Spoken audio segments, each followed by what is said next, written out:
আপনি যে বলতেছেন যে আল্লাহ হচ্ছে সুপ্রিম, মানে ব্রহ্মা বলতেছে ব্রহ্মা হচ্ছে সুপ্রিম। এখন কে সুপ্রিম, এটা নিয়ে একটা বিপত্তির মধ্যে পড়ে যাচ্ছি আমরা।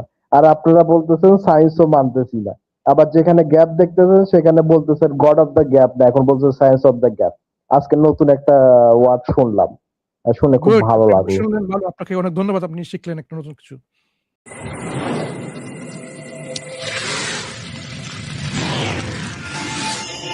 যেমন হয়ে গেছে, মানে ইমান রাখা খুব সমস্যার মধ্যে পড়ে গেছি আমি।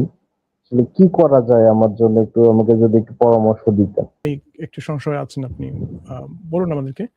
ব্যাপারটা হয়েছে কি, আমার বেশ কিছু ফ্রেন্ড আছে, তারা হচ্ছে যে মানে অদ্ভুত অদ্ভুত কিছু হাদিস আমাদের গ্রুপে শেয়ার করে, মানে যার সাথে অ্যালাইন হওয়া খুব মানে করতে পারি না আচ্ছা, বর্তমান তারা কি সময়ের কোরআন সাথে নিয়ে কখনো এই যে। কথা বলে? আপনি তো একজন মুসলিম, তাই না? হুম, হুম।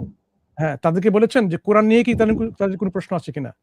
তারা হাদিস নিয়ে প্রশ্ন করে, আমরা যথারীতি শুনে আসছি। কোরআন নিয়ে কেন তাদের কোনো প্রশ্ন নেই? কারণ কোরআনই হচ্ছে তো প্রাথমিক যে একটা স্তম্ভ ইসলামের। এখানে স্রষ্টার পক্ষ থেকে এটাই প্রমাণ হিসেবে এসেছে যে এটা ইসলামের প্রাথমিক যে আ আ সোর্স, সেটাই হচ্ছে কোরআন। হুম? এই কোরআনই হচ্ছে সবকিছুর উৎস এখানে আমাদের ইসলামের। তারপরে এই কোরআনকে ব্যাখ্যা করেছেন আমাদের মুহাম্মদ সাল্লাল্লাহু আলাইহি ওয়াসাল্লাম। উনার যে কথায়, কাজে, কর্মে উনার যে আ সম্মতি দিয়েছেন, নীরব থেকেছেন, সবগুলো থেকে এখানে এই কোরআনের একটা ব্যাখ্যা এসেছে। হুম? সেই ব্যাখ্যা সন্নিবেশিত হয়েছে আমাদের যে হাদিস যেগুলো আছে, সেই হাদিসের মধ্যে সেগুলো পাওয়া যায়। সিরাত গ্রন্থে পাওয়া যায়। তাফসীরের মধ্যে অনেকগুলো বিভিন্নভাবে এসেছে এখানে আম রেফারেন্সের মাধ্যমে। এখন আপনাদের যে ভাই যারা আছেন বা ফ্রেন্ড যারা আছেন এরকম গ্রুপের মধ্যে আলোচনা করেন, তাদেরকে আপনি জিজ্ঞেস করবেন ১ম এ কোরআন নিয়ে আপনাদের কোনো প্রশ্ন আছে কিনা? কোরআন যে আল্লাহর পক্ষ থেকে এসেছে, তার যে অনেকগুলো প্রমাণ আমরা উপস্থাপন করেছি, সেগুলো তারা দেখেছেন কিনা? হুম? তাহলে কিন্তু এই ধরনের যে আমি ভাই হাদিস নিয়ে প্রশ্ন করছি, এগুলো এই যে সামান্য খুঁটিনাটি বিষয় নিয়ে ওরা কেন করে? কারণ মৌলিক যে বিষয়গুলো আছে তারা জানে এগুলো থেকে তারা কখনো এই ইসলামের বিপক্ষে কোনো সদুত্তর দিতে পারবে না। কারণ ইসলামের প্রমাণের যে বিষয়গুলো আছে সেগুলো তারা খণ্ডন করতে পারবে না, নাকচ করতে পারবে না। এইজন্য আপনাকে আগেই ১ম এ তাদেরকে বলবেন যে ইসলামের যে প্রামাণিক যে জিনিসগুলো আছে, সেই প্রমাণকে আপনারা খণ্ডন করার চেষ্টা করে দেখুন। তাহলে আপনাদের সন্দেহর একটা আ সুযোগ সৃষ্টি হতে পারে। কিন্তু যদি প্রমাণ খণ্ডন করতে না পারেন, তাহলে তো ইসলামের উপরে আপনাদের কোনো প্রশ্ন আসতেই পারে না। হাদিসের বক্তব্য বিভিন্নভাবে এসেছে।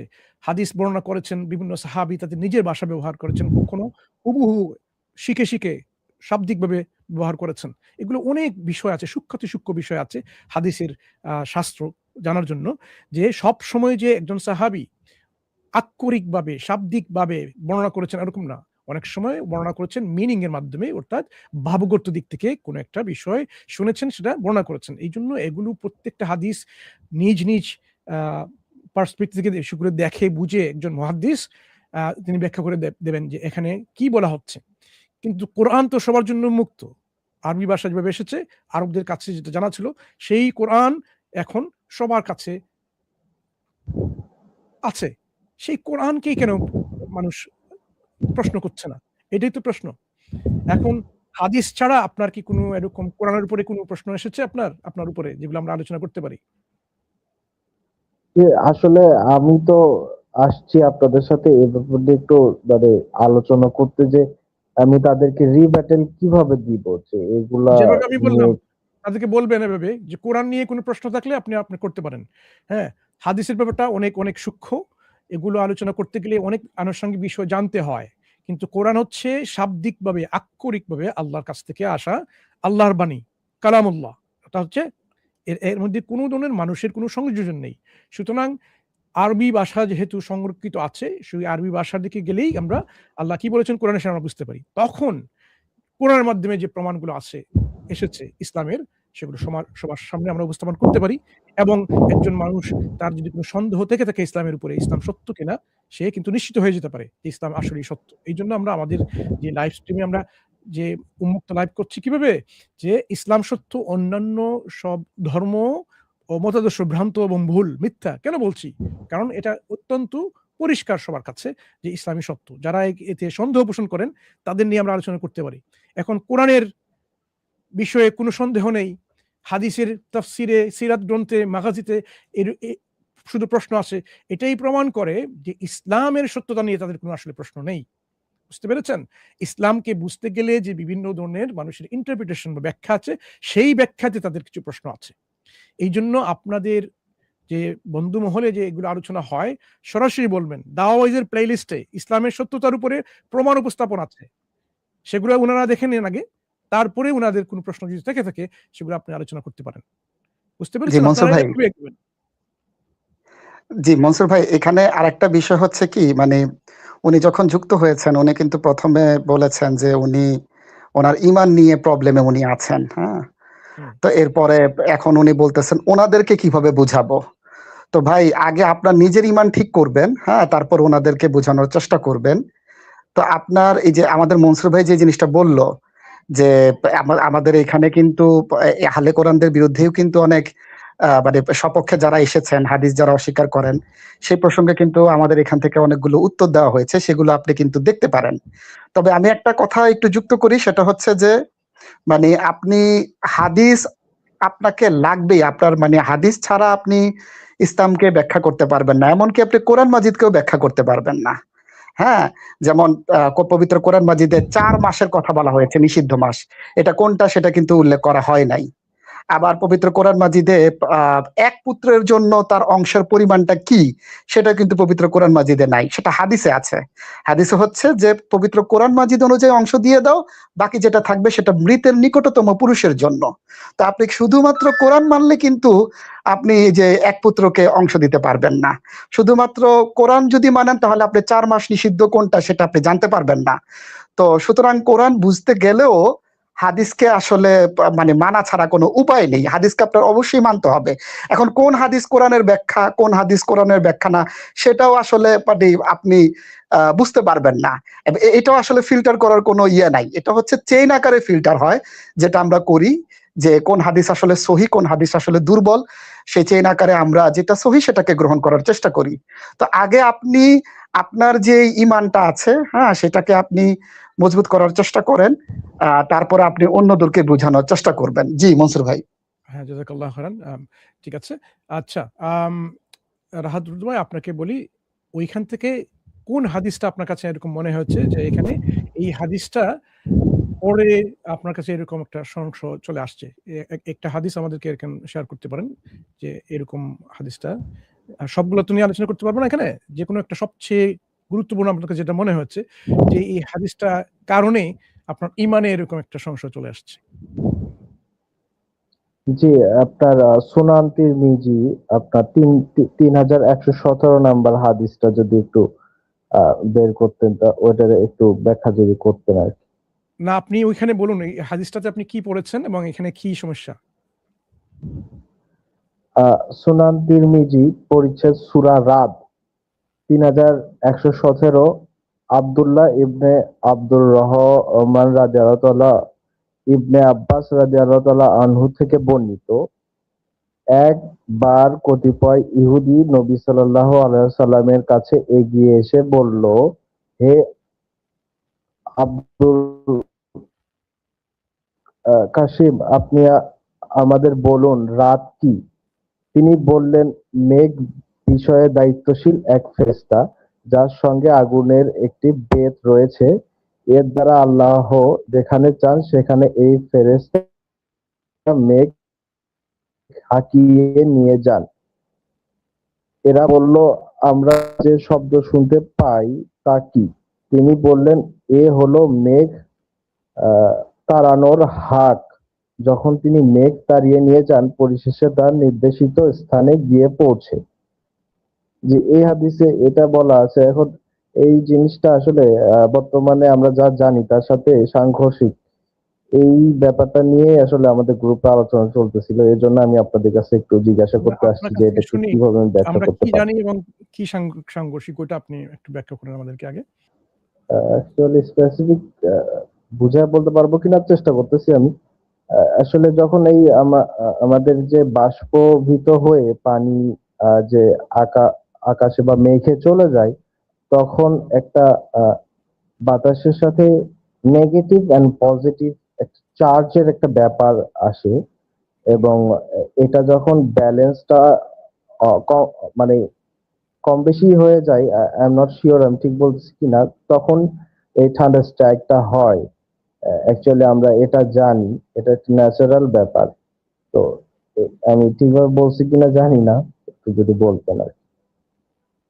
এটা ন্যাচারাল ব্যাপার, কিন্তু ওইখানে বলা হচ্ছে ওই হাদিসে একজন ফেরেশতা উনি আছেন, তাই না? জি ফেরেশতাই কাজগুলো করাচ্ছেন, তাই তো? জি, মানে আল্লাহর নির্দেশে। আচ্ছা আচ্ছা। তো এখানে এটা সাংঘর্ষিক হচ্ছে কিভাবে? কারণ আমাদের ন্যাচারাল জগতে আমরা যা বলছি ওই সবকিছু এখানে হচ্ছে। এইখানে ফেরেশতা কি আছেন কি আছেন না, ওইটা কিভাবে আমরা এখানে এটাকে ডিনাই করতে পারি? আর কোনো অপশন নাই। তাহলে সাংঘর্ষিক আমরা কিভাবে বলছি? যে এরকম কারণে বৃষ্টিপাত এরকম কারণে হয়, আ বজ্র বা ওই যে আমরা বলি রাআদ, থান্ডার, এটা ওই কারণে হয়। এটা তো আমরা একটা সায়েন্টিফিক এক্সপ্লেনেশন দিচ্ছি। এর পিছনে যে কজেটিভ এজেন্সি কি আছে, কি কাজ করছে, সেটা তো বিজ্ঞান দেখতে পাচ্ছে না, বিজ্ঞানীরা দেখতে পাচ্ছে না। কারণ বিজ্ঞানীরা তো এই ধরনের তাদের কোনো যে স্কোপই নেই এ ধরনের সুপারন্যাচুরাল কোনো কিছুকে শনাক্ত করা। তখন ওখানে সুপারন্যাচুরাল কোনো কিছু কাজ করছে কিনা তারা কিভাবে এটা আ ডিনাই করবে? ঠিক যেভাবে বিশ্ব জগৎকে স্রষ্টা যে কিভাবে মেইনটেইন করছেন, স্রষ্টা নিজেই সবকিছু তৈরি করেছেন। এটা তো ওরা সায়েন্টিফিক প্যারাডাইম থেকে তো ডিনাই করতে পারবে না। যা স্কোপ হচ্ছে, যা দেখছে সেটা নিয়ে তারা বাহ্যিক দৃশ্যে দেখা যাচ্ছে সেটাই এক্সপ্লেইন করছে। হুম? এর পিছনে যে মূল কারণ যে কে বা কি সেটা তো ওরা ব্যাখ্যা করতে পারবে না। কারণ এগুলো তো তাদের এই সীমানার বাহিরে, সায়েন্টিফিক এক্সপ্লেনেশন বা এক্সপেরিমেন্টেশন এর বাহিরে এগুলো কিভাবে তারা ব্যাখ্যা করবে? কোন এক্সপেরিমেন্টের মাধ্যমে সায়েন্স দেখাতে পারবে এখানে একজন ফেরেশতা আছেন? কোন এক্সপেরিমেন্টের মাধ্যমে দেখাতে পারবে যেখানে বিশ্বজগতের পিছনে স্রষ্টা আছেন? কোন ধরনের এক্সপেরিমেন্ট কি এরকম তৈরি করা যাবে? সায়েন্সের যে প্যারাডাইম এটা তো সম্ভব না। হ্যাঁ, বলুন। এখানে বিষয়টা হচ্ছে যে আমাদের রুহটা যখন মানুষ মারা যখন যায়, তখন রুহটা যখন আসমানে উঠে, তখন কিন্তু ফেরেশতারা নিয়ে যায়, তাই না? তো আমরা মেঘগুলো দেখতে পাচ্ছি এক জায়গা থেকে আরেক জায়গায় যাচ্ছে। এখন ফেরেশতারা তো অদৃশ্য। হ্যাঁ, বলা হয় আমাদের শরীরের মধ্যে ৪ জনের মতো ফেরেশতা আছে। আমরা কিন্তু ফেরেশতাদেরকে দেখি না। তো আল্লাহ রাব্বুল আলামিন সেই ফেরেশতাদের দিয়ে কাজ করানো হয়। যেহেতু ফেরেশতারা অদৃশ্য, তো এখানে সায়েন্স কি এটা প্রমাণ করেছে যে না, ফেরেশতা বলতে কিছু নাই। সায়েন্স আসলে ওই জায়গাটায় পৌঁছায় নাই। তো এই মেঘগুলো এক জায়গা থেকে আরেক জায়গায় যে যাচ্ছে, ওইখানে যেটা আমি হাদিস থেকে দেখলাম, সেটা আসলে ফেরেশতারা নিয়ে যাচ্ছে। এটা ফেরেশতাদের কাজ। ফেরেশতারা অনেক কাজ করে। আমাদের শরীরবৃত্তীয় অনেক কাজগুলো করে। আমাদের রোগ প্রতিরোধ ক্ষমতা থেকে নিয়ে শুরু করে অনেক কিছু। হ্যাঁ, আমাদের হাঁটা চলার ক্ষেত্রেও এরকম আছে যে অনেক কিছু ক্ষেত্রে ফেরেশতারা কাজ করে। কিন্তু এটা অদৃশ্য। এটা আসলে সেভাবে আপনি দেখতে পারবেন না, কারণ ফেরেশতারা আমাদের সাপেক্ষে অদৃশ্য। তো এইটা যদি এরকম হতো যে না, আপনি প্রমাণ করতে পারতেন যে ফেরেশতা বলতে কিছু নাই, হ্যাঁ, যে ওইখানে কোনো ফেরেশতাদের কোনো হস্তক্ষেপ থাকে না। হ্যাঁ, সায়েন্টিফিক ব্যাখ্যা আছে। পাশাপাশি প্রত্যেকটা জিনিসেরই তো একটা ব্যাখ্যা থাকবে। কিন্তু তারা আল্লাহ রাব্বুল আলামিনের আদেশে সেই কাজটা করে। প্রত্যেকেই, সবাই অনুগত। যে সূর্য পূর্ব দিক থেকে উঠে পশ্চিম দিকে অস্ত যায়। হ্যাঁ? তো আল্লাহ রাব্বুল আলামিন তো এদেরকে অনুগত করে রেখেছেন। এটা তো আল্লাহ রাব্বুল আলামিনের কথাই শুনেই পূর্ব দিক থেকে উঠে পশ্চিম দিকে অস্ত যাচ্ছে। তো এর পিছনে কি সেটা তো আমরা দেখতে পাচ্ছি না। সে পিছনেরটাই বলা হচ্ছে যে ফেরেশতারা করছে। জি, মনসুর ভাই। বারাকাল্লাহ ফিক। সালাম ভাই, you wanted to add something here? I just wanted to ask the brother whether he actually acknowledges that there are things in science that don't align with what we perceive as logical. Does he acknowledge that? Is he aware of anything, that scientific facts we're speaking now that are being not only experimental, actually we have many designs that are being implemented in many products at the moment. And I will give an example, but I wanted just to set the grounds first. আছে তো, হ্যাঁ আছে। Yeah, he acknowledges that. Standard, brother, if you expand that a little bit, there's something nowadays that is called it's not nowadays actually. There is a paper written by Einstein back in 1920, I think. Was it the EPR? I think the EPR paper or something like that. It talks about entanglement anyway, right? So entanglement doesn't align with the human mind. It doesn't even align with the science that we know of, right? But the concept goes as follows: you have one electron in one end of the universe, right? in one very extreme end, and another another electron that is entangled with that first electron, that is far, far, far away from the first one, right? The first one spins in, say, a positive rotation, right? The entangled electron on the other end spins in a negative rotation, in a negative spin, right? If you change the first one, instantly, without any delay in time, the second one will reverse its spin instantly. Now, the reason why Einstein rejected that was that nothing can travel in the concept that nothing can travel in the universe, information cannot travel in the universe faster than the speed of light. But that is actually a scientific fact today. We know today that actually entanglement exists. It's not something experimental. We have, it was done 4 or 5 years ago, I think, when they did an entanglement experiment on a chip inside NASA, it had particles entangled with another chip in the International Space Station. That was very famous, a very famous experiment which changed even the face of physics, right? The information traveled instantly. There was no delay, there was no time factor.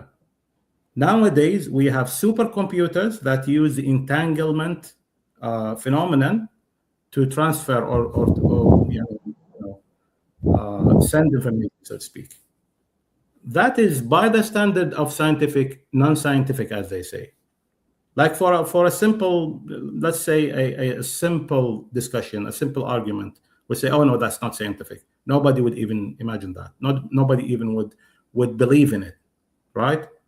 But you believe something that you actually could see with your own eyes today, which is experimental, that things could actually go instantly. They could travel instantly.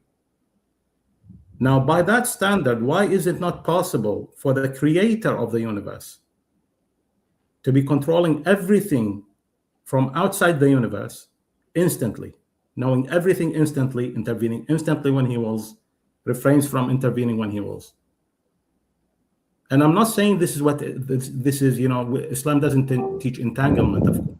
It's not like an Islamic concept in that sense.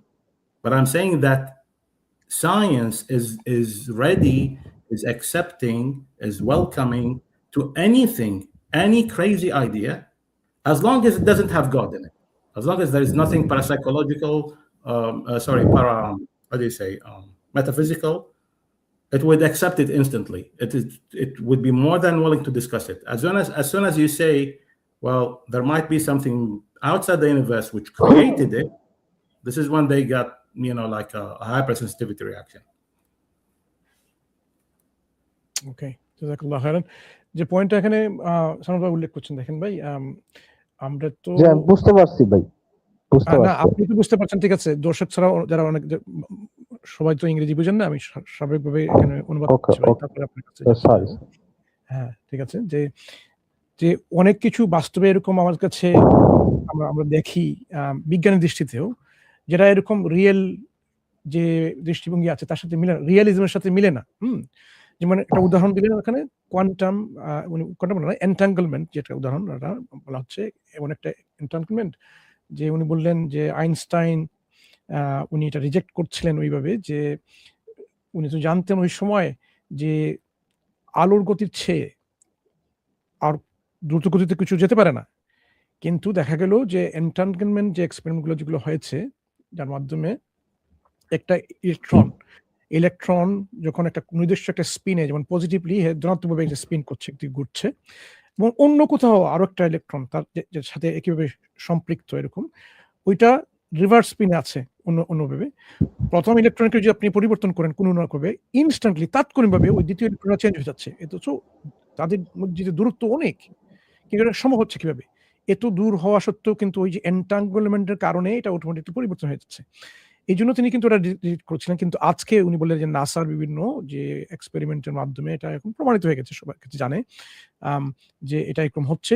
এর একটা বাস্তবিক উদাহরণ হচ্ছে যে super computing, quantum computing এ যেরকম এন্টাঙ্গলমেন্টের মাধ্যমে এরকম কিন্তু এর বাস্তবিক ব্যবহার প্রয়োগ হচ্ছে। তাহলে আপাত দৃষ্টিতে অনেক সময় অবৈজ্ঞানিক আনরিয়েল, এটা মানে মনে হয় এরকম যেটা সম্ভব না, কিন্তু এগুলো সম্ভব হচ্ছে যে এই কিছু বিষয়ের উপরে আজকে আমরা নতুন নতুন কিছু জ্ঞান আহরণের পরে সেগুলো আমরা জানতে পারছি। উনি বলছেন যে এরকম ভাবে উনি ব্যাখ্যা করছেন না যে আমরা যদিও আমরা দেখতে পাচ্ছি না আমাদের বজ্রপাত কিভাবে হচ্ছে, বৃষ্টির মধ্যে কিরকম হয়, এই যে আওয়াজটা, শব্দটা কিরকম আসছে, কিন্তু এর পেছনে যে এরকম আরো কিছু থাকতে পারে সেটা তো আমরা দেখতে পাচ্ছি না।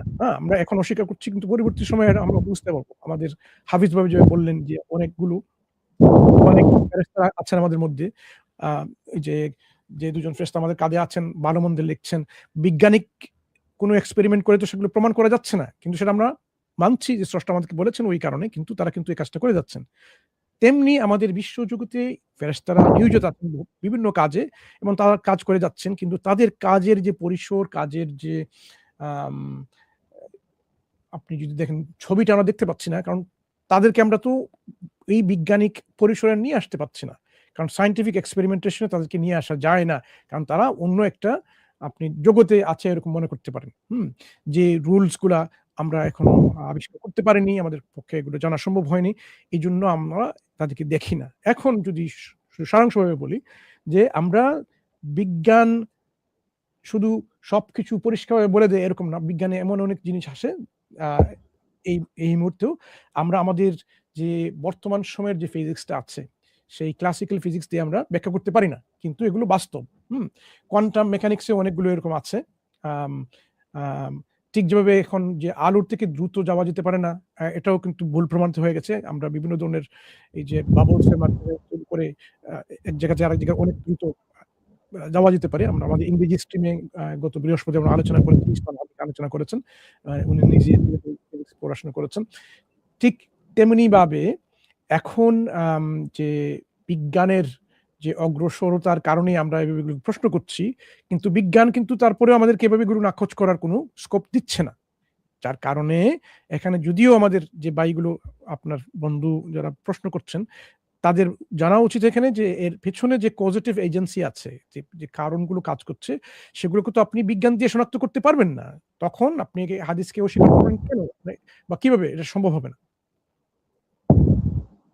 হ্যাঁ, রাহাত রুদ্র ভাই আপনার কাছ থেকে মনসুর ভাই, একটা খুব গুরুত্বপূর্ণ একটা কথা, সেটা হচ্ছে যে দেখেন যে মানে যারা এই কোশ্চেনটা করেছে এবং যতটুকু মনে হলো যে এটা ওনারা পবিত্র কোরআন মাজিদ ফলো করেন, হাদিস নিয়ে তাদের আপত্তি, তো তাদের উদ্দেশ্যে মানে ভাই আপনি ওনাদেরকে বলবেন যে ওইখানে যে সূরা নাজিয়াত যখন ইয়ে করা হয়, তা আমরা জানি মানুষ যখন মারা যায় তখন মানুষের আসলে সায়েন্স বলছে যে ইন্টারনাল কিছু অ্যাক্টিভিটিস এর কারণে আসলে মানে মানুষ মারা যায়। এটা হলো সায়েন্টিফিক একটা ব্যাখ্যা। কিন্তু ওই কোরআন মাজিদের আয়াত যদি দেখেন, সেখানে উল্লেখ করা আছে ওয়ান নাজিআতি গরকা ওয়ান নাশিতাতি নাশতা, মানে যখন রুহটাকে বের করা হয় মৃত্যুর সময়, তখন ফেরেশতারা ডুব দিয়ে রুহটাকে বের করে। হ্যাঁ, তো আপনি যদি এটাকে সায়েন্টিফিক ভাবে চিন্তা করেন, হ্যাঁ, তখন আপনি কেউ যদি খুঁজতে থাকে কোথায় ফেরেশতা, আমি একটু দেখবো কোথায় ডুব দেয়, তো আপনি যে কোশ্চেনটা হাদিসে করেছেন সেই কোশ্চেনটা কিন্তু কোরআন মাজিদেও করতে পারেন, নাউজুবিল্লাহ। হ্যাঁ, কিন্তু আমরা দুইটার পার্সপেক্টিভ থেকে একই উত্তর দিয়েছি, যে পিছনে কি হচ্ছে সেটা আমরা জানি না বা দেখছি না।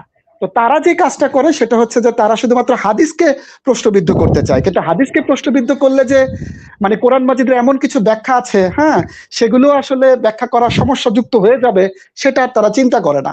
তো এই জন্য মানে আনুষঙ্গিক অনেক কিছুই মাথায় রেখে তারপরে আসলে ইয়ে করা, তাদেরকে আপনি বলবেন যে আপনি ঠিক আছে কোরআন মাজিদ মানেন, হাদিসকে হয়তোবা সেভাবে মানেন না, তো আপনি যদি এভাবে ব্যাখ্যা করেন, এভাবে প্রশ্নবিদ্ধ করেন, তাহলে সূরা নাজিয়াত নিয়ে যদি প্রশ্নবিদ্ধ করে, তাহলে আমরা কি উত্তর দেব? উত্তরটা সেমই, যেটা আমাদের সারমাদ ভাই, মনসুর ভাই চমৎকার ভাবে বলেছেন, যে ব্যাকহ্যান্ডে কি কাজ হচ্ছে সেটা আমরা দেখছি না বা জানি না। জি মনসুর ভাই। হ্যাঁ, জাযাকাল্লাহ খাইরান। আমি আসলে তাহলে বুঝতে পারিনি আপনার প্রশ্নের নিমিত্তে কি এরকম ছিল যে আপনার এই বন্ধু মুসলিম কিন্তু হাদিসের উপরে প্রশ্ন করছেন। অমুসলিম ছিলেন না।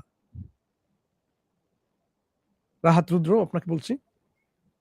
জি, ওনারা হচ্ছে ওনারা এখন কোনো কিছু নন বিলিভার ওনারা। আচ্ছা, উনারা মুসলিম না।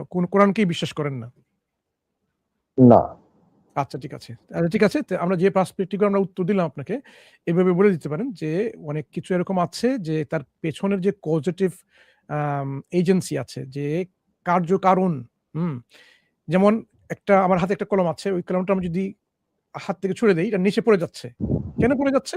কারণ কোনো একটা কিছু এই নিচের দিকে ওকে টেনে নিয়ে যাচ্ছে। আমরা এখন বিজ্ঞানের ভাষায় বলি মাধ্যাকর্ষণ শক্তি বা গ্র্যাভিটেশনাল ফোর্স। কিন্তু ওটা তো আমরা দেখি না। এখন এই যে ফোর্সকে আমরা দেখি না, এটাতে আমরা অস্বীকার করতে পারবো না যে এখানে একটা ফোর্স কাজ করছে। এখন যদি আমরা বলি যে আসলে দেখেন এই যে ফোর্সটা কাজ করছে, সেটা হচ্ছে এরকম, একজন গ্র্যাভিটেশন, একজন লোক সেটাকে টেনে নিয়ে নিচ্ছে। তখন তো আপনি অস্বীকার করতে পারবেন না, কারণ ওই গ্র্যাভিটেশন লোকটা কিন্তু তাকে দেখা যায় না, অদৃশ্য। কিন্তু তার যে অস্তিত্ব আপনি প্রমাণ করতে পারেন তার কাজের মাধ্যমে। এখানে কাজটা কিন্তু হয়ে যাচ্ছে। কোজ যে করছে তাকে দেখা যাচ্ছে না, কিন্তু তার কাজটা আপনি দেখতে পাচ্ছেন। এই জন্য কে কাজ করছে আপনি বুঝতে পারবেন না। এটা কি আসলে গ্র্যাভিটেশন যে কোনো লোক আছে নাকি কোনো ফেরেশতা, নাকি কোনো একটা শুধুমাত্র একটা বল, একটা ফোর্স, আপনি কোনটা এটা প্রমাণ করতে পারবেন না বিজ্ঞানের মাধ্যমে, এটা নাকচ করতে পারবেন না। এই জন্য আমাদের যে দৃষ্টিভঙ্গি এটা হচ্ছে যে স্রষ্টা এই বিশ্বজগৎ নিয়ন্ত্রণের জন্য অনেক অনেক ফেরেশতা বিভিন্ন কাজে নিয়োজিত করেছেন। তারা এই কাজগুলো করে যাচ্ছে। আমাদের দৃষ্টিতে তাদের আমরা দেখতে পাই না, কিন্তু তারা কিন্তু এই কাজগুলো করে যাচ্ছে। এইটাই আমাদের যে সায়েন্টিফিক আর থিওলজিক্যাল যে পার্সপেক্টিভের যে ডিফারেন্সটা, এটা এখানে যে সায়েন্স শুধুমাত্র কারণগুলো না দেখে কাজগুলো সম্পন্ন হচ্ছে সেটা দেখতে পাচ্ছে। কোন কাজ কিসের কারণে হচ্ছে, কারণগুলোর তার যে বৈশিষ্ট্যগুলো কি, সেটা ওরা দেখতে পাচ্ছে না, বুঝতে পারছে না। শুধুমাত্র স্বীকার করে যে ওইখানে একটা ফোর্স কাজ করে, একটা ল কাজ করে, একটা আইন কাজ করে, একটা কিছু নিয়ম কাজ করে, কিছু সূত্র কাজ করে। সেই হচ্ছে সায়েন্সের একটা ইনফ্লুয়েন্স। কিন্তু তার প্রকৃত বৈশিষ্ট্য তারা ওরা জানে না। আমাদের ইসলামিক দৃষ্টিভঙ্গিতে ওইখানে যে এর পিছনে, কাজের পিছনে অনেকগুলো ফেরেশতা নিয়োজিত আছেন, তারা কিন্তু এই কাজগুলো দায়িত্ব সম্পন্ন করেন বলে এগুলো হচ্ছে। এখন বিজ্ঞান সেটাকে নাকচ করবে কিভাবে? তার তো টুলসই নেই নাকচ করার। বুঝতে পেরেছেন? রাহাত রুদ্র, আপনার কাছে আসি এখন। যে আপনারা এতক্ষণ যে কথাগুলো বললেন, এখন ব্যাপারটা হচ্ছে যে বিজ্ঞান বা সায়েন্স যেখানে পর্যন্ত ফাইন্ড আউট করতে পারতেছে না, তখন সে বলতেছে আমি জানি না। আর আমরা সেখানে গ্যাপ অফ দ্য গড নিয়ে আসতেছি, আমরা সেখানে বলতেছি এটা গড করতেছে। তো আমরা তো এরকম এখানে করে গ্যাপ যদি বলছি আমরা না ভাই। চলতে থাকি, এই যে আপনি বললেন ভাই, আমি সরি টু ইন্টারাপ্ট, যে gap, god of the gaps, এই যে একটা অজুহাত ওরা দেখায়, ওরা তো দেখাচ্ছে কি science of the gaps. Science of the gaps, এটাকে আমরা গ্রহণ করব? কেন গ্রহণ করব? হ্যাঁ, পরবর্তীতে আমরা জেনে যাব। কেন? আমরা তো এখন জানি একটা কাজ আছে, এখানে কোনো একটা কিছু এখানে কাজ, এর পিছনে একটা এজেন্সি কাজ করছে। ওরা সেটাকে মানতে চাচ্ছে না। বলছে না আমরা এখন জানি না, পরবর্তীতে জেনে যাব। আরে আমরা তো জেনে যাচ্ছি। কেন জেনে যাচ্ছি? কারণ আমাদের আরো একটু হায়ার উৎস আছে বা সোর্স আছে, যে সোর্স আমাদেরকে বলেছেন যে এই কাজগুলো এভাবে হচ্ছে ওই কারণে। তখন এইজন্য আমরা চলে আসি যে ওই হায়ার উৎস আছে কিনা। এই যে হায়ার উৎস হচ্ছেন আমাদের স্রষ্টা, আমাদের ক্রিয়েটর, আমাদের আল্লাহ, এবং তার প্রমাণ আমরা দিয়ে দিতে পারি। আমরা অলরেডি উপস্থাপন করেছি। তখন যখন মানুষ নিশ্চিত হয়ে যেতে পারে যে স্রষ্টা অবশ্যই আছেন এবং কোরআন আল্লাহর পক্ষ থেকে এসেছে, তখন স্রষ্টা যা বলবেন কোরআনে সেগুলো আমরা মেনে নেব। সামিআনা ওয়া আতানা, আমরা শুনি, আমরা মানি, আমরা মেনে নেব। কারণ এগুলো আমাদের জন্য নিশ্চিন্তে ভাবে গ্রহণযোগ্য, এই কারণে আমরা নিশ্চিত হয়ে গেছি। কিন্তু বিজ্ঞানের যে কাজটা হচ্ছে যে আমরা জানি না, জানবো। কোথায় আমরা এভাবে আমাদের এইখানে এই যে না জানার ব্যাপারটা আমরা স্টপ হয়ে যাব কখন? কারণ আপনি এখন বলছেন না এটা তো এরকম হচ্ছে। ঠিক যেভাবে বলেছিল নিউটনিয়ান ফিজিক্সটা, নিউটনিয়ান মেকানিক্স যখন আমাদের সময় ছিল, কোয়ান্টাম মেকানিক্স ছিল না, তখন তো তারা বলতো এরকমই জেনে গেছি। এখন quantum mechanics, quantum physics, quantum ওয়ার্ল্ডে আসার পরে আমরা দেখলাম যে ওইখানে বিশ্বজগৎকে অন্যভাবে ব্যাখ্যা করা যায়। অন্য কিছু সূত্র দিয়ে ব্যাখ্যা করা যায়। সেই সূত্রগুলো সবকিছু আমরা এখনো জানি না। তখন কি আমরা বলবো যে আমরা এখন না, আমরা এখনো জানি না? যেগুলো আমরা জেনেছি আমরা বলে দেব। এইজন্য সায়েন্স এবং থিওলজি দুটো নির্দিষ্ট আলাদা জ্ঞানের পরিসর হওয়ার কারণে কিন্তু এই সমস্যাটা হয়েছে। ইউরোপে বিজ্ঞান এবং থিওলজি এই দুটোকে বিভক্তকরণের কারণেই কিন্তু এই সমস্যা আসছে। ইসলাম কিন্তু সেটা বিভক্ত করে না। ইসলাম থিওলজি এবং সায়েন্সকে একই সাথে দেখে, এবং ইসলামের শিক্ষাই হচ্ছে এরকম যে সবকিছুর পেছনে যা কিছু কাজ আপনি দেখতে পাচ্ছেন, এর পেছনে যে কারণ তো অবশ্যই আছে।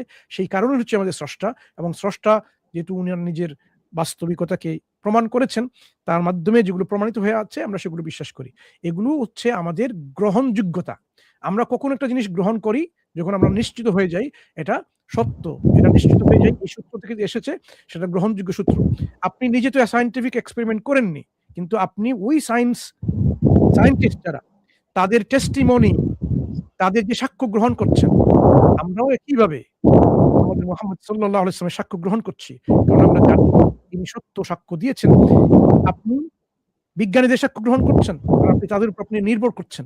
আমরা নির্ভর করছি আমাদের নবী মুহাম্মদ সাল্লাল্লাহু আলাইহি ওয়াসাল্লামের উপরে। আমরা নির্ভর করছি আমাদের স্রষ্টার উপরে, যে আমরা জানি যে স্রষ্টা নিজেই সাক্ষ্য দিয়েছেন। শাহিদাল্লাহু আন্নাহু লা ইলাহা ইল্লাল্লাহ, লা ইলাহা ইল্লাহু। তিনি নিজেই সাক্ষ্য দিয়েছেন যে তিনি ছাড়া কোনো উপাস্য নেই এবং তিনি অবশ্যই উপস্থিত আছেন, তার অস্তিত্ব আছে।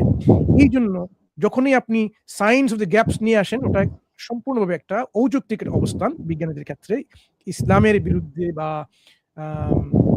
ধর্মের বিরুদ্ধে কোনো একটা অভিযোগ নিয়ে আসা, এটা আসলে কখনো যৌক্তিকভাবে গ্রহণযোগ্য হয় না।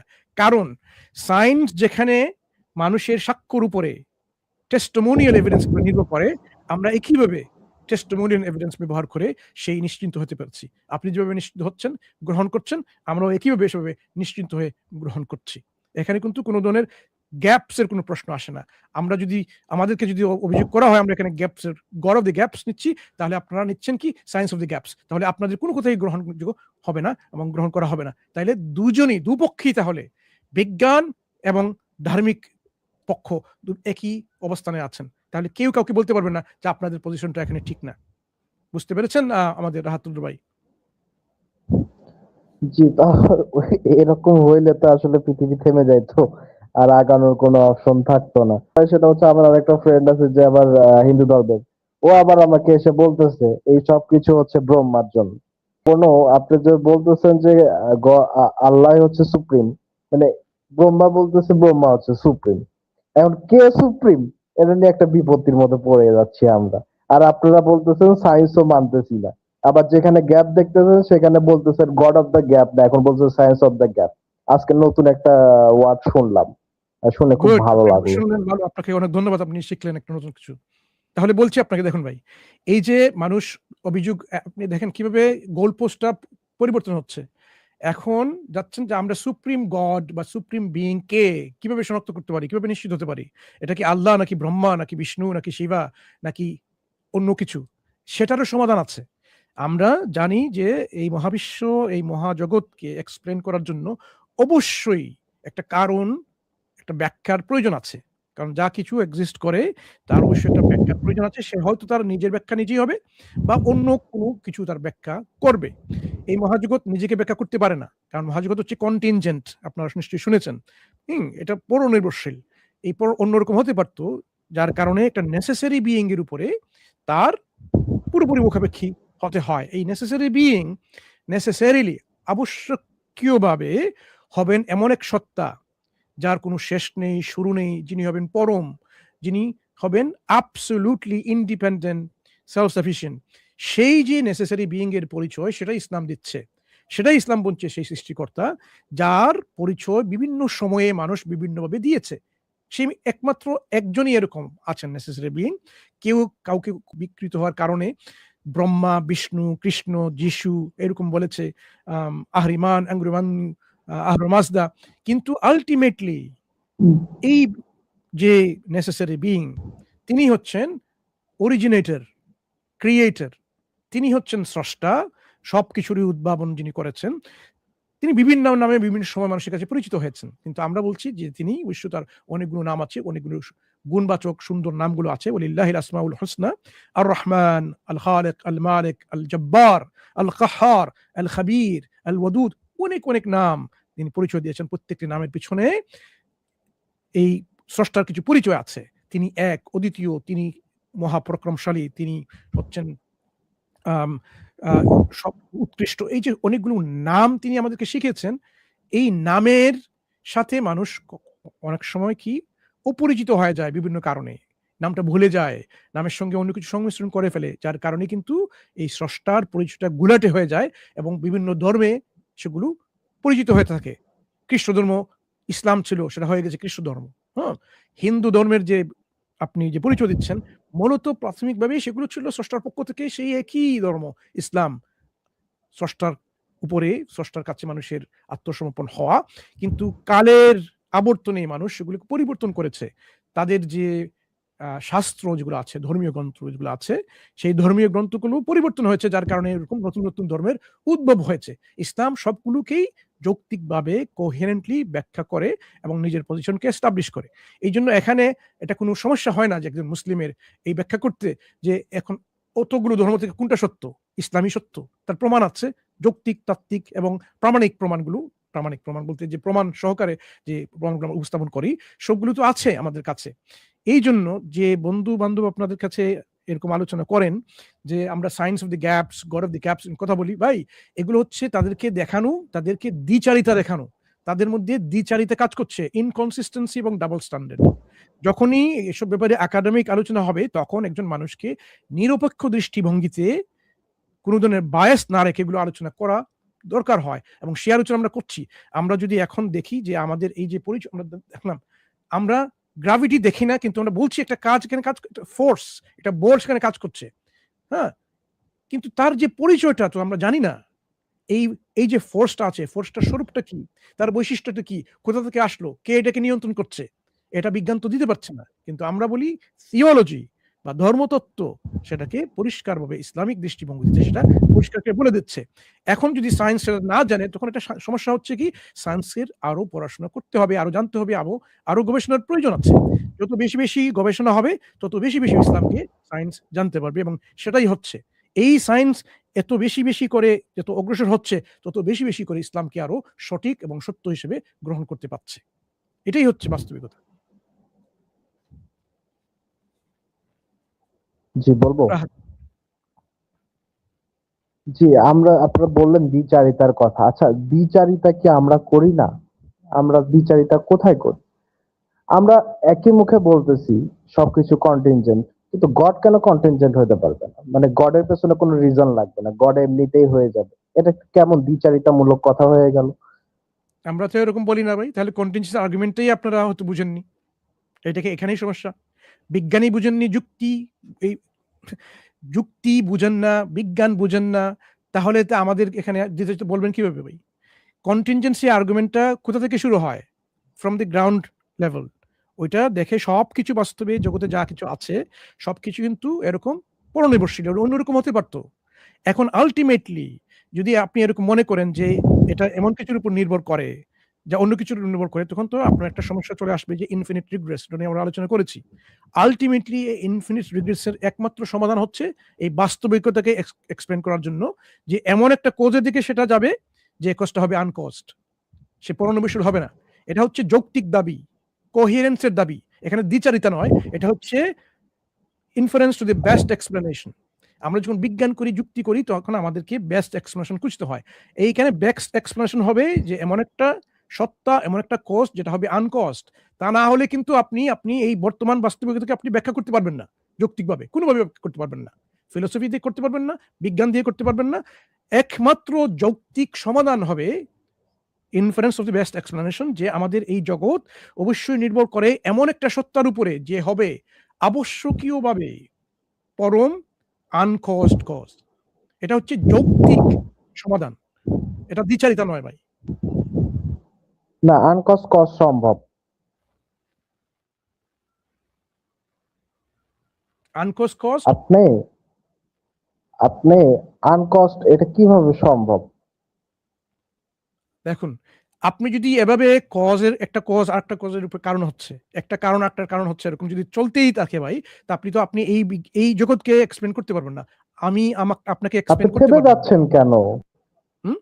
কেন থেমে যাচ্ছেন? আপনাকে যাইতেই হবে। আপনার তো কোনো ওয়ে নাই, আপনাকে আনকজ এটা থামে গেলে হবে না, আপনাকে যাইতে হবে। এখন আপনি আচ্ছা, থেমে গেলে আবার কোশ্চেন হবে যে এরপরে একটু কি, দাঁড়ান, আপনি কোথায় থামবেন? I'm আপনার just থামা fixing the সম্ভব layout. না। Can you not everyone do that, please? I'm fixing the layout. Please, can you not do what I'm doing? Okay? Right. Okay, let's leave it there. Right. এখন বলুন ভাই। হ্যাঁ, sorry. আপনি থেমে যাচ্ছেন কেন? আপনি যেটা বলতেছেন যে একটা জায়গায় গিয়ে আপনাকে থামতে হবে, আপনাকে কে থামতে বলছে? কেনই বা ইনফিনিট রিগ্রেস থামবেন প্রবলেম, আপনি? কিসের জন্য ইনফিনিট থামবেন? Regress problem. কতক্ষণ থামবেন? আপনি কতদিন ইনফিনিট পর্যন্ত রিগ্রেশন থামবেন? শুনেছেন? ইনফিনিট রিগ্রেসের আপনি প্রবলেমটা ইনফিনিটি শুনেছেন? রিগ্রেশন শুনেছি আমি। ওটা হ্যাঁ, এটা সলিউশন কোনো দেন তো প্রবলেম আমাদেরকে। না। হতেই না, পারে। একটা সমাধান দেন। ঠিক আছে, একটা সমাধান ওটা দেন। সলিউশন আমরা জানি না। ওটা না, সলিউশন না, আমরা জানি না। এটা সলিউশন জানি না বললেই তো হবে না, আমরা সমাধান জানি হয়ে না, যায় না। আমরা বলতেছি ইনফিনিটি সলিউশন রিগ্রেশন হচ্ছে, কিন্তু আমরা জানি না এটা কেন হচ্ছে। কিন্তু আমরা না, বলতে আমরা পারি না বলছি যে এটা এটা gap of the impossible. God. আমরা বলছি ইনফিনিট রিগ্রেস ইম্পসিবল। আপনি অবশ্যই বলছেন পসিবল, জানি না। আমরা দেখতে পাচ্ছি হচ্ছে। আপনি কেমনে বলতেছেন? না, না, আপনার যে এক্সপ্লেনেশনটা এখানে যে ইনফিনিট রিগ্রেস পসিবল, আমরা বলছি ইম্পসিবল। এটা হলে কখনো এটা বর্তমানে আপনি আসতে পারতেন না। যুক্তি আপনি দেখেন নাই?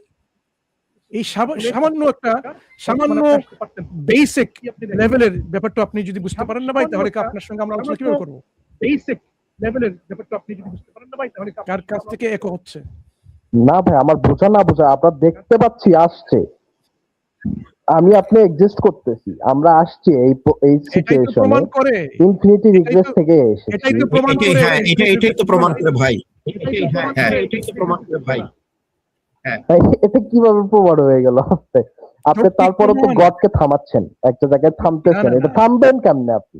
আরে ভাই, যুক্তি আপনি তো ভাই যুক্তি বুঝেন না, তাহলে সমস্যা নেই। এখানে দেখেন, আপনাকে একটা উদাহরণ দিচ্ছি। তাই যুক্তির এখানে ভায়োলেট হচ্ছে না। একটা উদাহরণ দিচ্ছে, তাহলে যে উদাহরণটা একটু আগে শান্ত ভাই দিলেন। ধরুন আপনাকে আমরা এই ব্যাক স্টেজে নিয়ে নিলাম। আবার এই ব্যাক স্টেজে আনতে গেলে কি করতে হবে?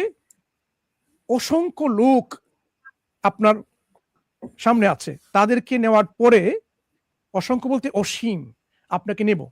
এরকম যদি ব্যাক স্টেজে এরকম ইনফিনিট নাম্বার যদি গ্যাস থেকে থাকেন, তাদেরকে সব ইনফিনিট নাম্বার নেওয়ার পরে আমরা আপনাকে নেব। আপনার কি মনে হয় আপনি ব্যাক স্টেজে চলে যাওয়ার পরে আপনাকে কখনো আমরা আনতে পারবো এই প্যানেলে আবার ইনফিনিট নাম্বার শেষ করে? আপনি জানেন, এটা বললে হবে না, জানি না বললে তো হয় না। আপনি অবশ্যই জানেন আনসারটা হচ্ছে যে কখনো সম্ভব নয়। কারণ ইনফিনিট নাম্বার লুক এর অর্থই হচ্ছে যে আপনাকে নেওয়ার পূর্বেও আরেকজন আছে। বুঝতে পেরেছেন? আপনাকে কখনো নেওয়া যাবে না। একজন মানুষ যিনি আপনাদের যুক্তি সমস্যাটা বুঝেন। কি? আপনি যেখানে জানেন না সেখানে বলেন আমি জানি না। আপনি সেখানে কেন গডকে না, নিয়ে না, আসেন? আমি জানি বুঝতে না পারি তো না এই সঠিক উত্তর জিনিসটা। নয় ভাই। আপনি বুঝতে পারেন না? আপনি যখন পরীক্ষায় একটা উত্তর দিবেন, পরীক্ষায় একটা প্রশ্নের মধ্যে কিছু সম্ভাব্য কিছু উত্তর আছে। আপনি এমন একটা উত্তর দিলে আমি জানি না, আপনাকে 0 মার্ক দেওয়া হবে। 0 কেন?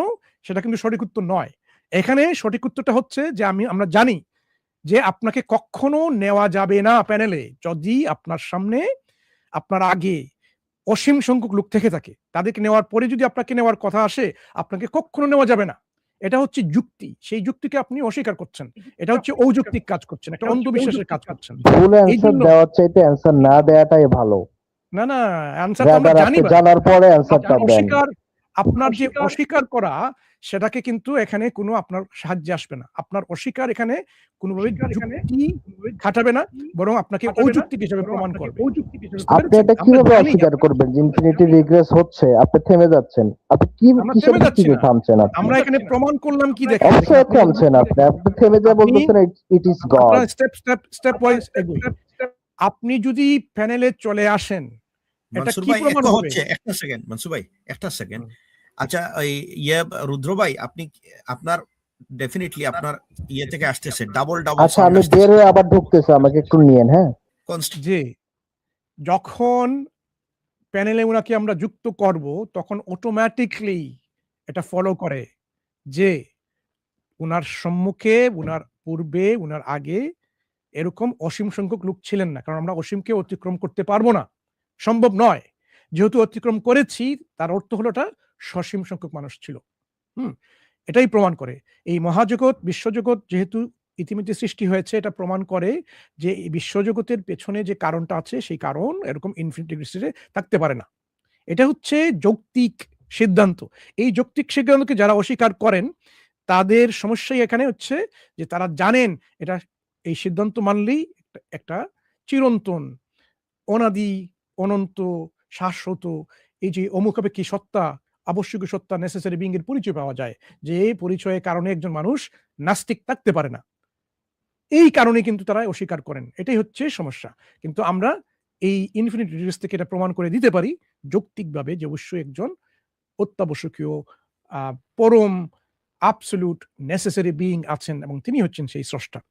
এটা কিন্তু আসলে কোনো ধরনের মেন্টাল কোনো জিমন্যাস্টিক্স দেখাতে হয় না এখানে, স্বাভাবিক যুক্তি সেটা প্রমাণ করে। কিন্তু আমাদের যে নাস্তিক ভাইরা আছেন অনেক সময়, বা যারা এই যে বললেন ওনার সন্দেহ আছে, ইমানের সন্দেহ আছে, উনি নিজেই সেই সন্দেহকে বলবৎ রাখতে চাচ্ছেন, যদিও যুক্তি সেটাকে নাকচ করছে, খণ্ডন করছে, কিন্তু তিনি তাকে ধরে রাখতে চাচ্ছেন।